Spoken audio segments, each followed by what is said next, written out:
आदरणीय भक्तपुर निवासी दाजुभाइ दिदीबहिनीहरू सबैमा हार्दिक अभिवादन नमस्कार। यस कार्यक्रमका अध्यक्ष महोदय, पूर्व मन्त्री माननीय सांसदज्यू, माननीय ज्यूहरू, नगर प्रमुख उपप्रमुखहरू,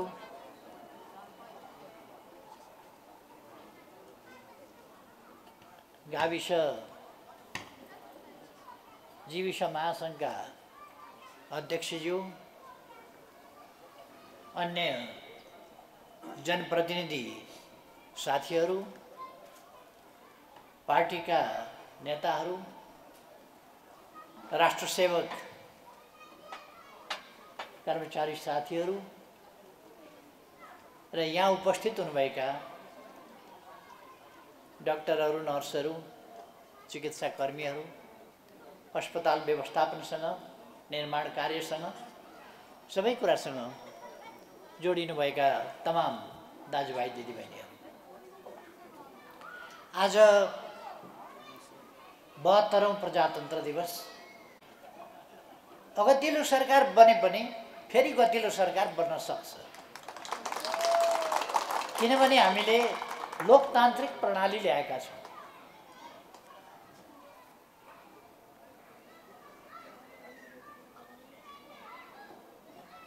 स्वाभाविक हो, प्रतिक्रियावादी शक्तिहरू चुप लागेर बस्दैन, सजिलै पराजय स्वीकार्दैन।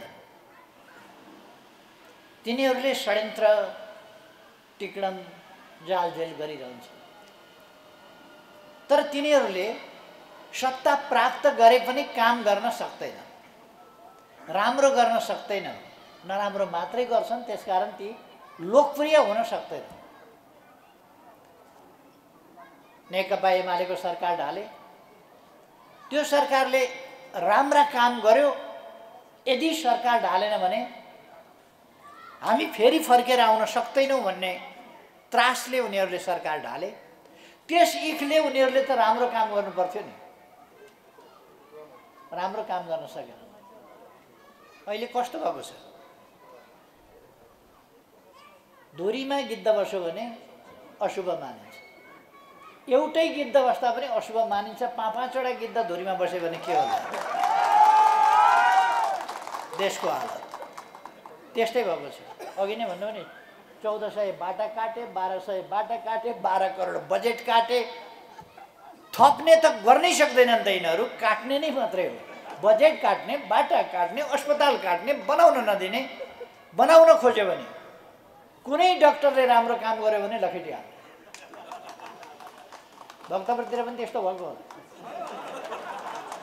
कुनै डाक्टरले राम्रो काम गर्यो भने लखेटिहाल्ने, कुनै प्रशासकले राम्रो काम गर्यो भने लखेटिहाल्ने, कुनै प्रहरीले राम्रो ड्युटी गर्यो भने लखेटिहाल्ने, कुनै शिक्षकले राम्रो पढायो भने लखेटिहाल्ने, कुनै प्रोफेसरले राम्रो गर्यो भने लखेटिहाल्ने। यो उनीहरूको मति हो। तर चिन्ता मान्नु पर्दैन, चिन्ता मान्नु पर्दैन। किनभने लोकतन्त्र देशमा आएको छ, प्रजातन्त्र आएको छ, र प्रजातन्त्रमा जालझेल, षड्यन्त्र, टिकडम गरेर कब्जा गरिहाल्यो भने पनि त्यो टिकाउन सक्दैन। फेरि फर्किएर जनताको राज आउँछ। आजको यस विशेष दिनमा 72औं प्रजातन्त्र दिवसको उपलक्ष्यमा म आजको दिन ल्याउन आफ्नो जीवन बलिदान दिने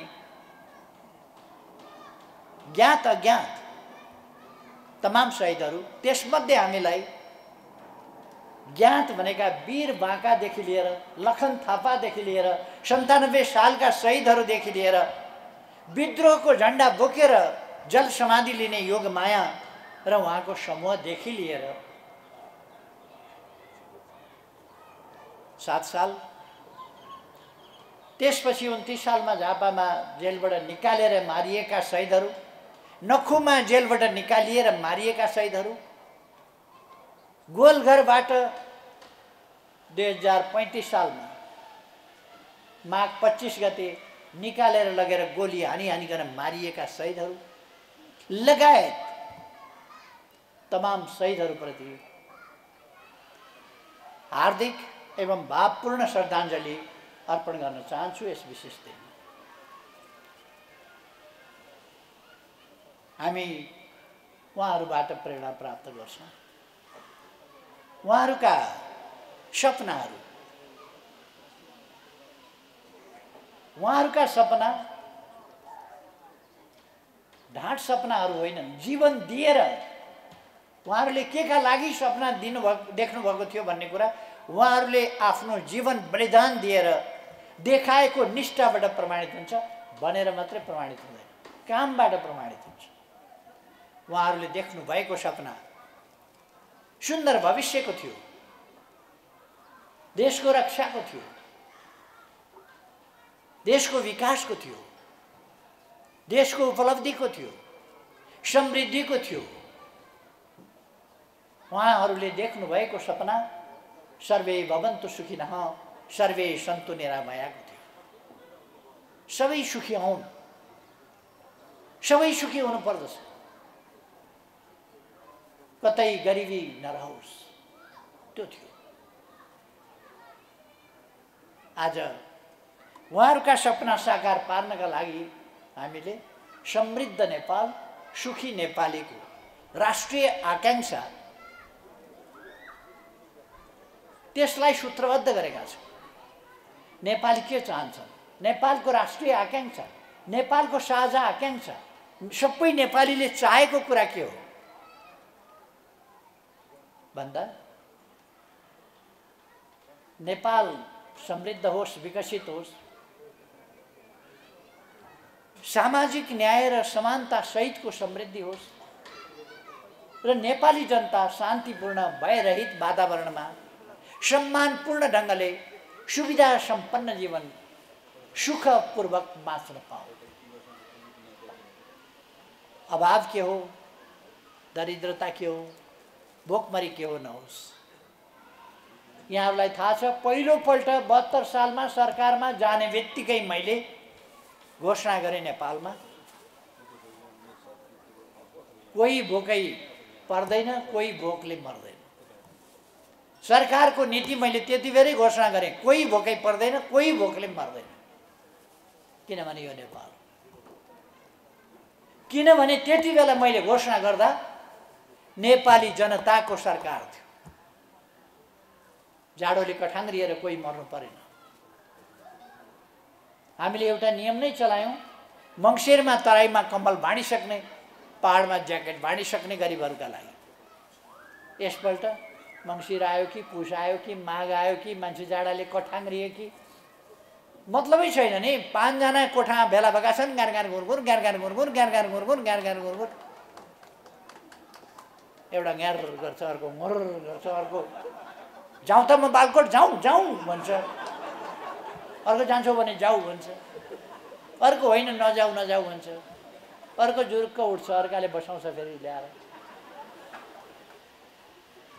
हिउँद लाग्यो कि बर्खा लाग्यो कि पानी लाग्यो कि झरी भयो कि पहिरो गयो कि बाटो भत्कियो कि केही थाहा छैन।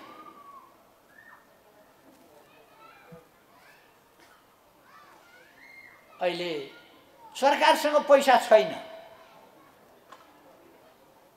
एमालेको सरकार बन्यो भने भन्ने बित्तिकै पैसा हुन्छ। अचम्म छ क्या।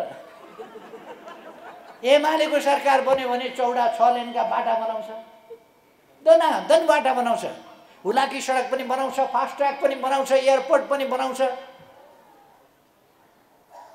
यहाँ पनि बनाउँछ, वहाँ पनि बनाउँछ, अस्पताल बनाउँछ। एकैचोटि 396 वटा अस्पताल शिलान्यास गर्छ, बजेट छुट्याउँछ, अगाडि बढाउँछ। एमाले आयो, हिम्मत आयो, आँट आयो, जाँगर आयो, उत्साह आयो, बजेट आयो, नीति आयो, कार्यक्रम आयो, विकास आयो। एमाले गयो, सबै कुरा गयो।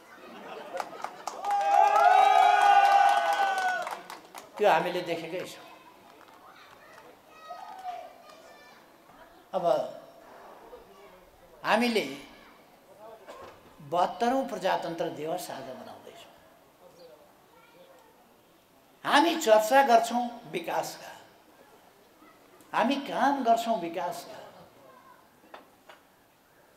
सरकार परिवर्तनको, कसलाई ढाल्ने, कसलाई के गर्ने, मुद्दा हाल्न जाने, अदालत कुद्ने, अख्तियार कुद्ने, कुनै कता कुद्ने, यस्ता खालका काम हामी गरिरहेका छैनौँ। आज पनि हामी के को चर्चा गर्दैछौँ? हामीले अस्पताल उद्घाटन गर्यौँ, अस्पताल उद्घाटन गर्यौँ,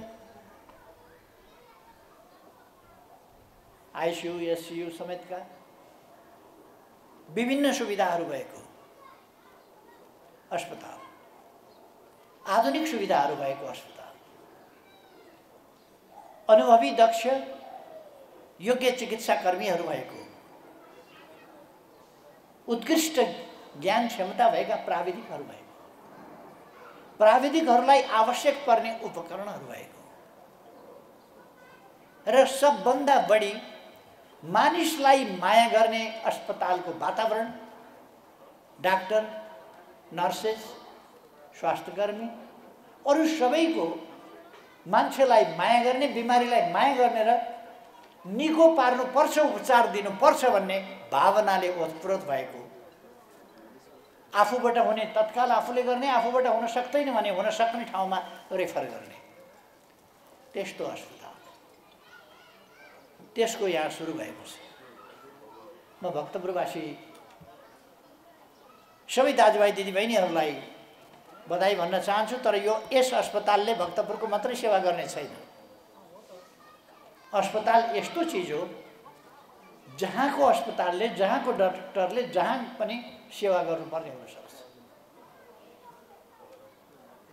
कमसेकम आसपासका ठाउँहरू त गर्छ नै। अर्को कुरा, जुन अस्पतालमा बिमारीले राम्रो व्यवहार पाउँछ, राम्रो उपचार पाउँछ, हो त्यही अस्पताल बिमारी जान चाहन्छ। जहाँ रफ व्यवहार छ त्यहाँ जान चाहँदैन। जहाँ सुमधुर व्यवहार छ, मानवीय व्यवहार छ, आत्मीय व्यवहार छ, त्यहाँ बिमारी जान चाहन्छ र त्यस्तो ठाउँमा उपचार गर्न चाहन्छ। त्यहाँको आत्मीय व्यवहारले, मानवीय व्यवहारले उसको आधा बिमारी निको भएको पुग्ने बित्तिकै महसुस हुन्छ। त्यो वातावरण यस हस्पिटलमा हुनेछ भन्ने मैले विश्वास गरेको छु। यस अस्पतालका समस्याहरू, यहाँ जमिनको कमी रहेको कुरा र जमिन प्राप्त गर्ने ठाउँ र सम्भावना रहेको, त्यस प्रक्रियालाई अगाडि बढाउनु पर्ने कुरा, यहाँको बजेट अझै 18 करोड बजेट, त्यसलाई हामीले कसरी प्रयोग गर्ने जमिन छैन। त्यो जमिन प्राप्त गरेर त्यसलाई सदुपयोग गर्ने कुरा, यतापट्टि मेरो ध्यान गएको छ। आगामी दिनमा के गर्न सकिन्छ त्यतापट्टि हामी ध्यान दिनेछौँ। अहिले हामी सबैलाई थाहा छ, वर्तमान सरकार चलिरहेको छैन। यो सरकारले काम गरिरहेको छैन। सरकार जिउँदैछ,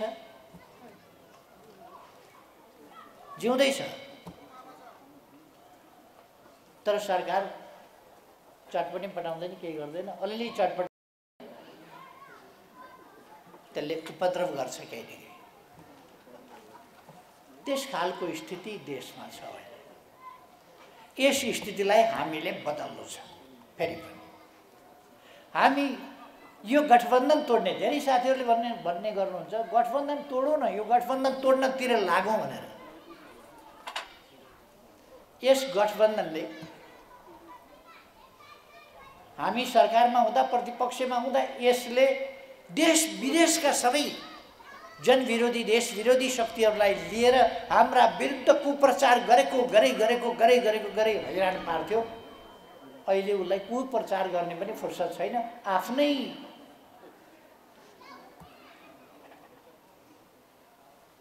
आफ्नै आन्तरिक खिचलोमै चाहिँ रुमल्लिएको छ।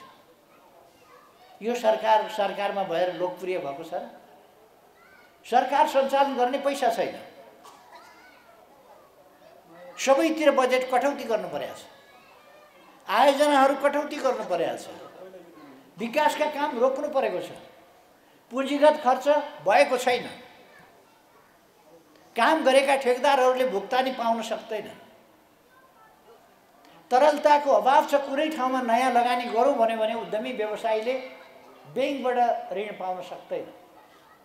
धितो राख्ने नराख्ने कुराको केही पनि अर्थ छैन, किन ब्याङ्कसँग पैसा छैन। अर्थात् देश चरम आर्थिक सङ्कटतर्फ जाँदैछ। यो डरलाग्दो स्थिति हो। अन्तर्राष्ट्रिय सम्बन्धको सन्दर्भमा हामीले हेऱ्यौँ भने 6 वर्ष अगाडि यिनीहरूले एमसिसीमा सम्झौता गरे अनि 5 वर्ष अगाडि एमसिसीमा 5 वर्ष अगाडि अहिले सरकारमा जो छन् तिनीहरूले नै सम्झौता गरे अनि त्यसलाई ठगी खाने भाँडोको रूपमा चुनावपछि एमालेको सरकार बन्यो। अहिले पास गर्नु हुँदैन, एमालेलाई सरकारबाट हटाएपछि हामी पास गर्छौँ भनेर पास गर्न पर सार्दै सार्दै सार्दै गए। अब अहिले अन्तर्राष्ट्रिय सम्बन्ध, नेपालको विदेश सम्बन्ध, त्यसलाई तहसनस पारेका छन्। हामीले भनेका थियौँ संसदमा पेश गरिदिउँ, संसदले निर्णय गर्छ। संसदमा हामीले छानेर पठाएका जनप्रतिनिधिहरू छन्, जनप्रतिनिधिले निर्णय गर्छन्। कमसेकम निर्णय गर्ने ठाउँमा त पुर्याइदिउँ। त्यति बेला उनीहरूले पुर्याउन सकेनन्, अहिलेसम्म पनि निर्णय गर्ने ठाउँमा पुर्याउन सकेका छैन। बाहिर निक्लिएर बुरुक्क बुरुक्क उफ्रिन्छ। संसदमा नपुर्याउने, बाहिर बुरुक्क बुरुक्क उफ्रिने, निर्णय नगर्ने अनि अरूलाई अब्जस लाग्ने। अन्तर्राष्ट्रिय सम्बन्धको स्थिति के छ? ठुला ठुला शक्ति राष्ट्रहरू नेपालको सन्दर्भमा नेपाल खेल मैदान हुने गरी भनाभनमा उत्रिन थालिसके। यहाँ ठुला राष्ट्रहरूको मसल लडाउने ठाउँ हुन थाल्यो। यो कुराबाट अहिलेको सरकार सजग देखिँदैन। अन्तर्राष्ट्रिय सम्बन्ध, अन्तर्राष्ट्रिय सहयोगको स्थिति, अन्तर्राष्ट्रिय साझेदारी, यी सबै कुरा खतरामा पर्दै गएका छन् र एउटा अप्ठ्यारो र असहज स्थितिमा हामी पुगेका छौँ।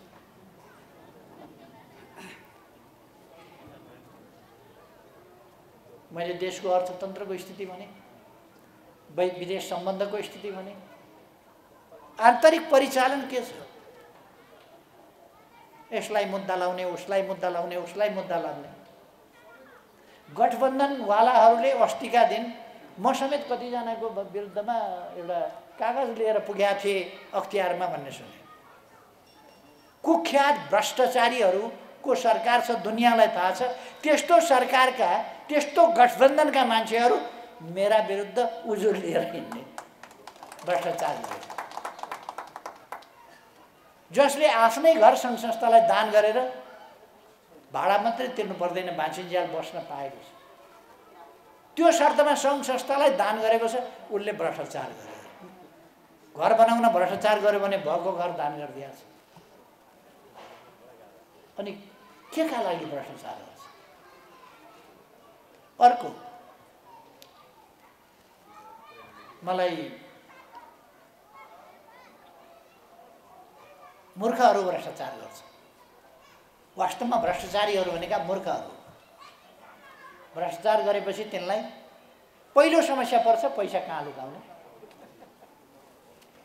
कसैले थाहा पायो भने के हुने, लुकाउन कसैलाई दियो त्यसैले खाइदियो भने के हुने।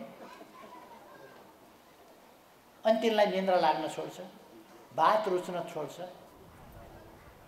तनाव हुन छोड्छ। तिनका अनुहारमा हँसिलो उज्यालोपन हुनै सक्दैन। तपाईले नेपालमा कोही कोही नेता हेर्नुभयो भने छर्लक्क चिन्नुहुन्छ।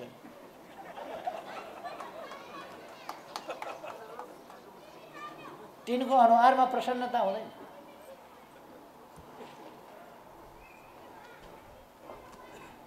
तिनीहरू त्रासमा हुनुहुन्छ। अब यस्तो स्थितिबाट देशलाई मुक्त गर्नु छ। लोकतन्त्रमा कमसेकम 5 वर्षमा चुनाव आउँछ। चुनाव टाल्न खोजिया छन्, कति टार्ने, कति धकेल्ने, कहाँ पुगेर।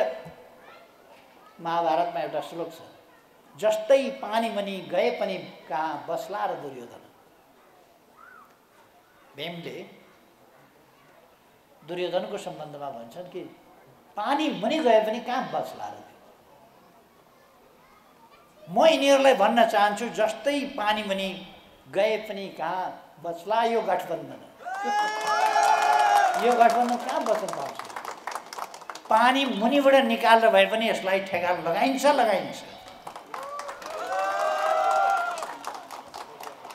नेकपा एमालेलाई सरकारमा पुर्याउनका लागि चुनाव जित्नु परेको होइन। एमालेलाई जित्नका लागि होइन, देशलाई जिताउनका लागि, जनतालाई जिताउनका लागि, विकासलाई अगाडि बढाउनका लागि, शान्ति सुव्यवस्था कायम गर्नका लागि, समृद्ध नेपाल बनाउनका लागि, जनतालाई सुखी बनाउनका लागि नेपालमा नेकपा एमालेको सरकार चाहिन्छ। र चुनाव आउँदैछ। अब चुनाव आउँदैछ। लोकतन्त्रको राम्रो पक्ष के छ भने चुनाव समयमा आउँछ। जाल झेल षड्यन्त्र टिक्णम बेग्लै कुरा हो। मैले हिजो एउटा प्रशिक्षण कार्यक्रममा बोल्दाखेरि भनेको थिएँ, उहिले अटल बिहारी वाजपेयीलाई महाभियोगको प्रस्ताव लगाएर प्रधानमन्त्रीबाट हटाउँदै थिए। त्यति बेला उहाँहरूको पोलिटिक्ससँग मतलब छैन मलाई है। फेरि मैले उहाँहरूको पोलिटिक्ससँग कुन पार्टी कसो पार्टी को जितोस् को हारोस् केही पनि भनेको छैन। भारतको एउटा सांसदले गरेको भाषण मात्रै मैले यहाँ सम्झिँदैछु। उनले गरेको भाषण। सुषमा स्वराज भन्ने एकजना सांसद हुनुहुन्थ्यो, पछि परराष्ट्र मन्त्री हुनुभयो। उहाँले त्यति बेला एउटा भाषण गर्नुभएको थियो। राम बलवान हुनुहुन्थ्यो, शक्तिशाली हुनुहुन्थ्यो, भगवान हुनुहुन्थ्यो। बलवान हुनुहुन्थ्यो, भगवान हुनुहुन्थ्यो, शक्तिशाली हुनुहुन्थ्यो, सबकुछ हुनुहुन्थ्यो। कसैले पनि उहाँलाई केही बिगार्न सक्दैनथ्यो। ज्ञानमा, विद्वतामा, विद्यामा, शास्त्रमा, शस्त्रमा, लडाइँमा। र उहाँ सत्यका पक्षमा हुनुहुन्थ्यो। दशरथको छोराको हिसाबमा उहाँले गद्दी पाउनु पर्थ्यो। न्याय उहाँको पक्षमा थियो। तर एउटी मन्थराले षड्यन्त्र गर्दा राम जस्ता बलवान शक्तिशाली भगवान 14 वर्ष जेल जानु पर्यो। षड्यन्त्र भने त्यस्तो कुरा। लडेर त मन्थराले रामचन्द्रलाई 14 वर्ष वनवास पठाएको होइन, षड्यन्त्रबाट। महाभारतमा अर्जुन भीम जस्ता गाण्डीवधारी गदाधारी त्यस्ता बलिष्ठ विद्वानहरू, लडाकुहरू, योद्धाहरू, महायोद्धाहरू ती छँदै धर्मराज युधिष्ठिरको न्यायोचित गद्दी एउटा शकुनीको षड्यन्त्रले खोस्यो र उनीहरू 12 वर्ष वनवास, 1 वर्ष गुप्तवास जानु पर्यो। बलले होइन, बुद्धिले होइन, लडाइँले होइन, षड्यन्त्र। अनि सुषमा स्वराजले भन्नुहुन्छ, एउटी मन्थराले षड्यन्त्र गर्दा, टिक्णम गर्दा, जाल जेल गर्दा भगवान राम 14 वर्ष जेल जानु वनवास जान पर्यो भने यहाँ त यत्रुविघ्न मन्थरा, यत्रुविघ्न कैकेयीहरू भएका ठाउँमा शकुनीहरू भएका ठाउँमा यत्रुविघ्न लागेर यस हटाउनु त के थियो। मैले नेपालमा दोहोऱ्याइरहनु पर्दैन। नेपालमा पनि यति धेरै मन्थरा, यति धेरै शकुनीहरू भएका ठाउँमा केपी ओली प्रधानमन्त्रीबाट हट्नु कुन सा ठुलो कुरा हो। तर फेरि चुनाव आउँछ। यहाँ 14 वर्ष पर्खिनु पर्दैन, बढीमा 5 वर्षको कुरा हो। 3.5 वर्ष चलाइसकेर 3.5 वर्ष यिनीहरूले हल्लाउँदा हल्लाउँदै ठिक भयो, जरा हल्लाउँदा हल्लाउँदै ठिक भयो, हाँगा हल्लाउँदा हल्लाउँदै ठिक भयो। 3.5 वर्ष बल्ल 3.5 वर्षमा ढाल्न सके। 1.5 वर्ष बाँकी रह्यो। 1.5 वर्षभित्र चुनाव आउनु पर्थ्यो। 6 महिना गइसक्यो। अब 1 वर्षभित्र चुनाव आउनै पर्छ। बस्ला पानी मुनि गए पनि कहाँ, यो स्वार्थी गठबन्धन यो कहाँ बच्छ? बच्न सक्दैन। त्यसैले अब त बढीमा 1 वर्ष हो यिनको आयु। संसारभरिका ज्योतिषीलाई एकै ठाउँमा राखेर सोध्यो भने पनि त्यही भन्छन्, बढीमा 1 वर्ष हो यिनको आयु। यो सरकारको आयु। त्यसो भएर अहिले म धेरै समय नलिउँ। साथीहरू, त्यो मान्छेको जात पनि अलिकति कस्तो हुन्छ भने नि, एक कोरिएपछि एक कोरियो, एक कोरियो, एक कोरियो। यो पूर्वतिर हाम्रोतिर उहिले उहिले चलन थियो, मेला लाग्थ्यो। त्यो मेलामा उरनठेउला केटाहरू हुल बाँधेर जान्थे। अनि लुकाएर यसो सिन्दुर चाहिँ खल्तीमा हालेर यसो गरेर जुम्सो जस्तो भएर जाने। अनि राम्री केटी देखेपछि छ्वास्स टाउकामा सिन्दुर फ्याँकिदिएर गुड्डु भाग्ने। के भयो भन्दा भन्दै उहाँ पुगिसक्यो। के भयो भन्दा भन्दै डिल परि कुदिसक्यो। दाजुभाइहरूले सोद्धा सोध्दै के भयो भन्दा भन्दै सिन्दुर फालिदियो। कसले फालो। अनि माइतीहरू भोलिपल्टदेखि पर्सिपल्टदेखि एकछिन रिसाए, के गरे। त्यसपछि सिन्दुर त हालिहाल्यो, कहाँको कसले सिन्दुर हाल्यो त्यो पत्ता लगाउनु पर्यो भनेर अनि खोजेर चेली जिम्मा लाउने। अब यो कहिले माकुनेले सिन्दुर हालिदिएछ झुक्याएर छ्वास्छ पारेर, कहिले प्रचण्डले छ्वास्छ सिन्दुर हालिदिएछ, कहिले काङ्ग्रेसले उहिले सिन्दुर छ्वास्सै हालिदिएछ। आजको जमानामा पनि त्यस्ता कुरामा भर परेर हुन्छ। हामी माइतीहरू सिन्दुर कसले हालो भनेर खोजेर जिम्मा लाउनु होइन। आउनुहोस् हाम्रा चेलीहरू, हाम्रा साथीहरू सबै तिनीहरूले लगाएका झुक्क्याएर हालेका सिन्दुरको छोडिदिनुहोस्, सदस्यता फ्याँकिदिनुहोस्। यहाँ आउनुहोस्, लक्स साबलले लगाउनु आउनुहोस्। यो झुक्क्याएर हालेका सिन्दुरका पछाडि लाग्न काम छैन। सदस्यता फ्याँकिदिनुहोस्, नेकपा एमालेमा आउनुहोस्, देश बनाउने अभियानमा लाग्नु, झुक्क्याएर होइन। जे पनि झुक्क्याएर गर्ने। संसदबाट नसकेपछि विश्वमा कहीँ नभएको अदालतमा गएर मुद्दा जितेर सरकार बनाएको कहीँ सुनेको छ? चुनाव किन गर्नु पर्यो? जनतामा किन जानु पर्यो? संसद किन चाहियो? फलानाले मुद्दा जितेर ल्यायो। सर्वोच्च अदालतबाट बाजा गाजा बज्दै एउटा जन्ती निस्कियो। के को जन्ती आयो? यो सर्वोच्च अदालतबाट बाजा बजाउँदै यो त ठाउँ त त्यस्तो होइन भने अब सरकार लिएर आएछ। मुद्दा जितेर सरकार लिएर आयो सर्वोच्च अदालत। यस्तो गजब नेपालमा हुन्छ। तर म साथीहरूलाई फेरि भन्न चाहन्छु, यहाँ लोकतन्त्र छ। 5 वर्षभित्र चुनाव हुन्छ। अब बाँकी 1 वर्ष छ। अदालत कसैको केही लाग्दैन। अब फैसला जनअदालत। अब जनअदालतले फैसला। माओवादीले 4 जना राखेर जनअदालत भन्थ्यो। हामी 4 जना होइन, 3 करोड नेपालीका सामनेमा जनअदालत। त्यसको तयारी गरौँ साथीहरू। यस्तो हस्पिटलहरू, एमाले आयो, हस्पिटल आयो, एमाले आयो, विद्यालय आयो, कलेज आयो, युनिभर्सिटी आयो, विकास निर्माण आयो। सुरुङ बाटाहरू कल्पना गरेका थिएन होला कसैले। हामीले सुरुङका बाटाहरू अब सुरु गरेका छौँ। यतै सुरुङ उतै सुरुङ योजना छन्। अब यो सरकार बिचरा अस्ति 6 महिनाको रिपोर्ट हेरेको, एमाले सुरु गरेको थानकोट नौबिसे सडक 275 मिटर एमाले हुँदा खनिसकेका थियो। 5 मिटर थपेर ठेकदारले 280 पुर्याएछ। ठेकदारले 5 मिटर थप्यो। सरकारका काम 100 दिनका सरकारका काम के हो भनेर 88 दिनमा सरकार बनाएको। सर्वोच्च अदालतबाट बाजा बजाएर ल्याएको 88 दिनपछि दुलाई फेला परी। यो यस्तो सरकार। त्यसो भएर म आग्रह गर्न चाहन्छु, अब हामी देश बनाउने सरकारको तयारी गरौँ, यसमा जुटौँ।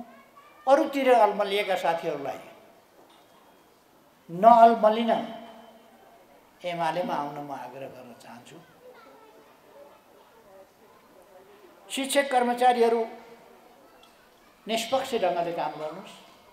अवश्य तपाईँहरूलाई एमाले मनपर्छ, एमालेको माया लाग्छ, के गर्नुहुन्छ भन्नुभयो।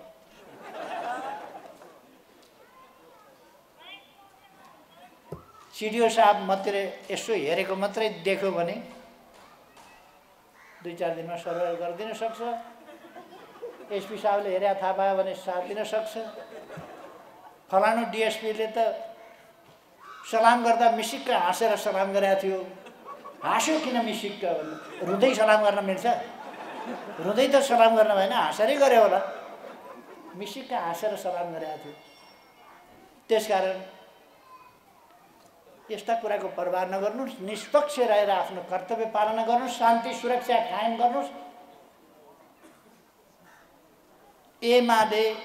एमाले पार्टी, एमाले पङ्क्ति, एमालेका स्वयंसेवक, एमालेका युवा, एमालेका भोलिन्टियर युवा पङ्क्ति, आवश्यक पर्यो भने युथ फोर्स, सबै कुरा एमालेसँग छ। प्रशासनको मद्दत लिएर एमाले जित्ने होइन, एमाले आफै जित्छ जनताको मत लिएर। तर प्रशासनसँग के आग्रह गर्छ, के अपेक्षा गर्छ भने तपाईँहरू निष्पक्ष रहनुहोस्।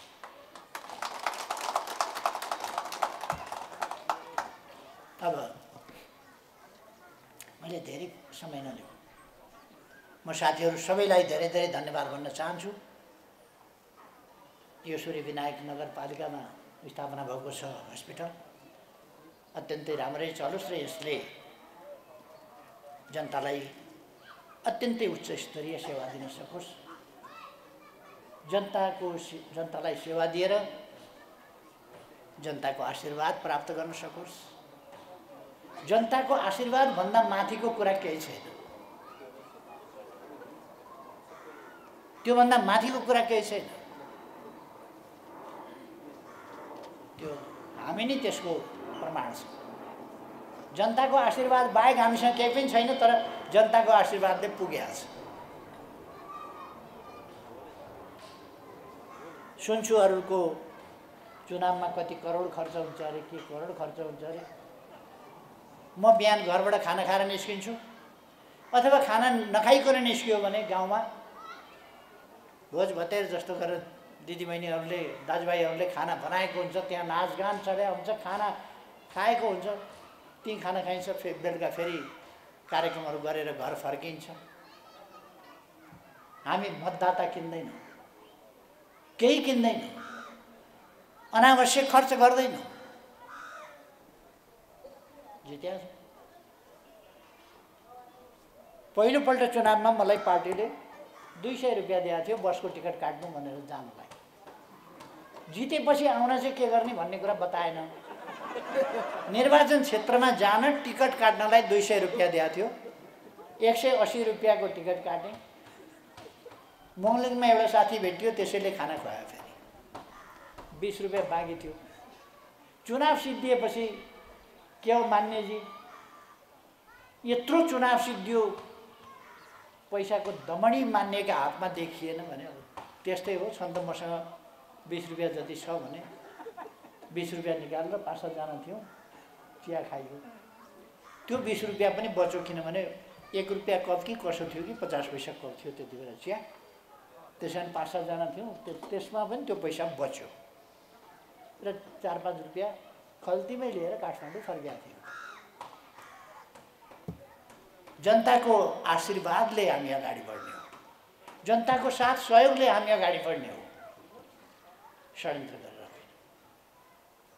जनताको आशीर्वाद लिने र जनताको आशीर्वाद अर्काले खोसेर लान नपाओस् भन्ने कुराको तयारी गर्ने। यस काममा जुट्न म सबै साथीहरूलाई आग्रह गर्न चाहन्छु। भक्तपुरवासीहरूलाई बधाई भन्न चाहन्छु। तपाईँहरूको ठाउँमा हस्पिटल बनेको छ, यो हामी सबैको हो। सबैले यसलाई मद्दत गरौँ, सबैले यसलाई अगाडि बढाउँ, यसलाई सफलतातर्फ लैजाउँ। मलाई आज यस कार्यक्रममा बोलाउनु भयो, धेरै धेरै धन्यवाद छ साथीहरूलाई।